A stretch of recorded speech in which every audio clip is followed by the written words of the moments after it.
gabadhan ayaa rabtay inay xiran iyada iyo saaxiibkeed dar isku mid ah, balse saaxiibkeedu aad buu u cayinaa oo xataa cabirka ugu weyn uusan u soo bixin. Don ayaa ku dejisay isaga oo leh, wax walba ayaad ku qurux badan tahay. Jason wuu ogaa in hadalkaas ay ku samaynayso keliya in uu fiicnaado. Markuu arkay lamaane kale oo dhar isku mid ah xidhan, wuxuu dareemay murugo iyo xishood, hase ahaatee Dawn kama eedaynin, xataa waxay u soo iibsatay kabaha lamaane iswaafajiya. Daryeelkeeda ayaa Jason sii geliyey xanuun nafeed, wuxuuna go'aansaday inuu miisaanka dhimo. Bilaha kadib, Jason waa guulaystay, wuxuuna ka noqday nin cayilan mid dhisan oo qurux badan. Subax kasta wuxuu Dawn u diyaarin jiray quraac qurux badan. Jacaylkooda waxay noqotay mid aad u macaan. Shaqadana wuxuu ka badiyey waxqabadka, wuxuuna shirkaddu u dirtay xafiiska weyn oo caasimadda ku yaal. Markuu shaqada cusub galay, waqtiga uu la kulmo Dawn aad buu u yareeyey. Dawn inkastoo ay murugaysan tahay, haddana ma rabin inay carqaladayso mustaqbalkiisa. Maalinta koowaad shaqada cusub, Jason ayaa shaqaalaha u soo qaaday qaxwo. Haweeney shaqaalaha cusub ah, Britney, ayaa qaxwaha ka qaaday qolkiisa dhexdiisa, waxayna u qaybisay shaqaalaha oo dhan. Dadkii waxay u maleeyeen in iyadu keentay, xataa koobkii Jason bay qaadatay.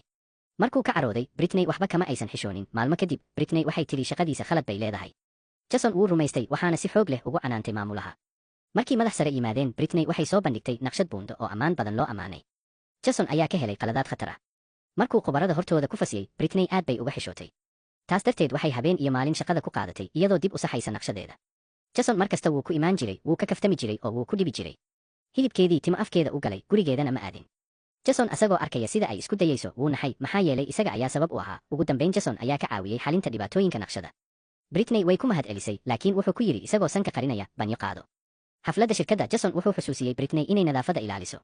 Si tartiib ah ayuu u eegmiyey gabadhan hore u dhibi jirtay. Maalin uu guriga yimid, Dawn waxaa dhakhtarka madaxa ah mar kale u yeertay shaqo degdeg ah. Waxay tiri, fadlan iftiinka qolka hagaaji. Jason wuu aqbalay, laakiin sariirta ayuu iska seexday. Markay guriga ku soo noqotay oo iftiinku sidii uusan u shaqayn, way murugootay. Mar kasta oo ay wacdo, isaga wuxuu yidhaahdaa, ofertime baan shaqaynayaa.